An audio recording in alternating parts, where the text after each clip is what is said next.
Hey kids, sex is cool, but have you had garlic bread? Roll credits!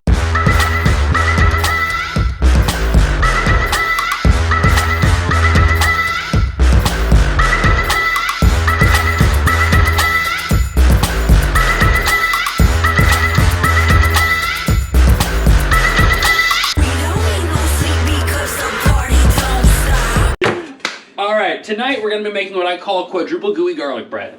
It's like regular garlic bread, but not for bitches. So, we're going to take a regular loaf of Jimmy John's French bread that has not been sliced. New loaf, who dis? Slide it down here, take your knife, also stolen from Jimmy John's, and then you're going to make about an inch wide incision, an inch up incision on the side, in a straight line through the crust of the bread. You're not going to cut all the way through it, you're going to cut about 90% of the way through. That's going to make sure that you have something to hold the structure of the bread as it cooks off. You're going to make another one, another inch higher.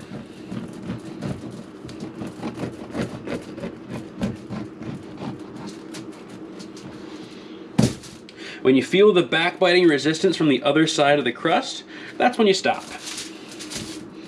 In a lot of things in life, when you feel resistance, that's when you should probably stop, make sure everything's okay. That's a good lesson about consent.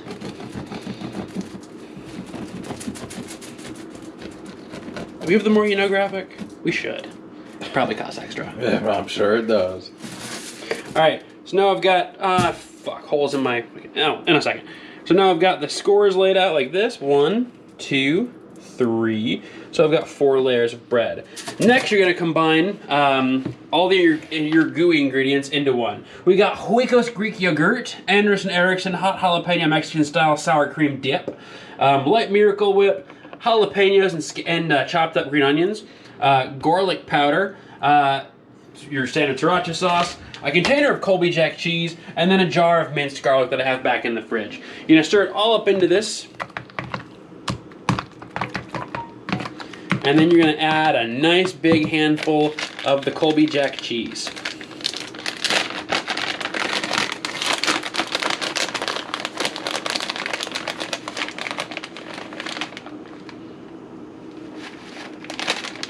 Toss that to the side, and then stir it up again.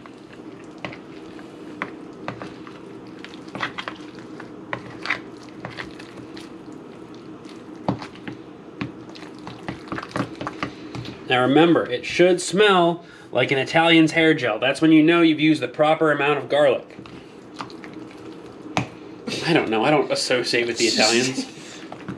So, next you're going to pry it open gently, and then you're going to use a scoop of your material and then evenly coat the inside. So about 2 big spoonfuls per layer. And you're going to rub them around on the inside.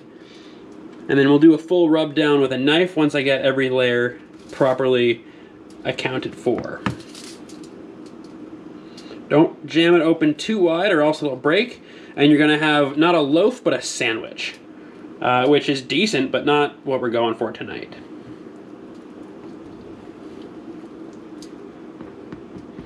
You can always wipe off the edge here, so if you get a little bit on the edge, it doesn't matter. Just try and keep it tidy.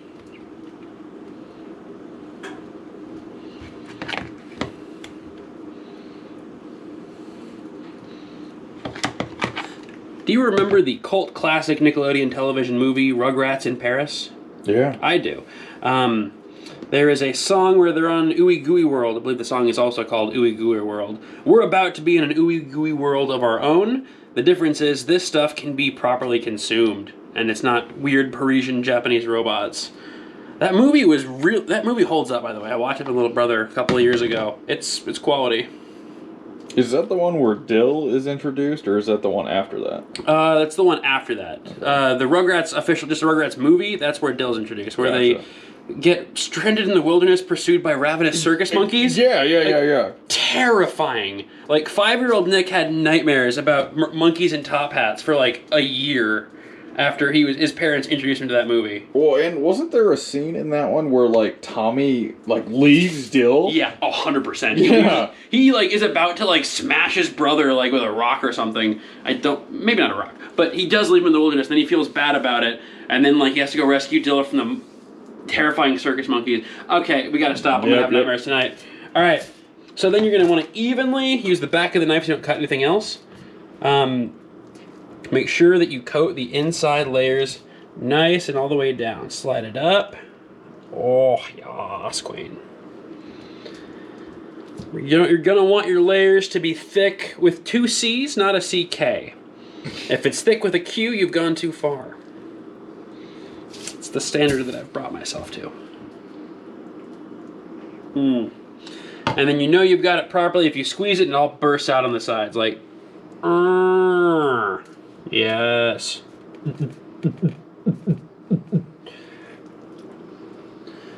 Gently throw that back. And then you're just going to want to scrape the sides off. And then you can use a napkin to just sort of clean up the edges a little bit. Now you're wondering, this is gooey, but is it ooey gooey? So what we're going to do now is to wrap it up in this aluminum foil. No one judge me, I'm bad at foils, including the math thing.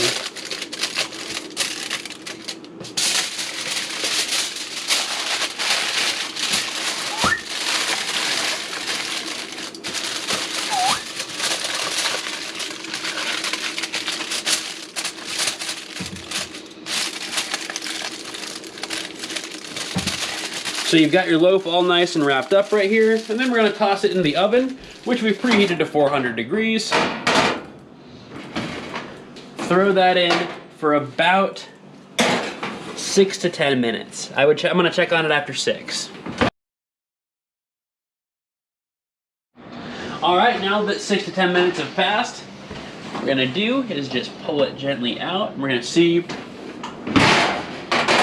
skills. How well it has cooked to ooey gooey goodness. What I'm going to try not to do is scald my hand on flaming hot ooey goo. My God, that's the technical term. He's learning. Well, you know what they say, no one scalds me 10 times in a row and has me not... fuck it, that sentence is a train wreck. I don't feel like that was a Cromwellian quote. Possibly. I was thinking about tennis player, Sergey whatever.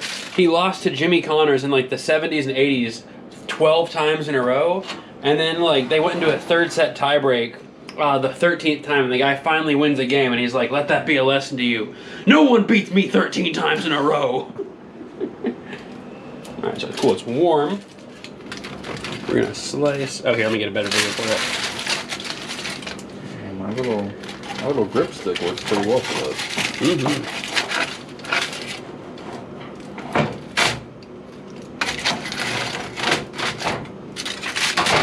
So, boom. Get your nice 3 layers, and it should separate pretty nicely. Perfect.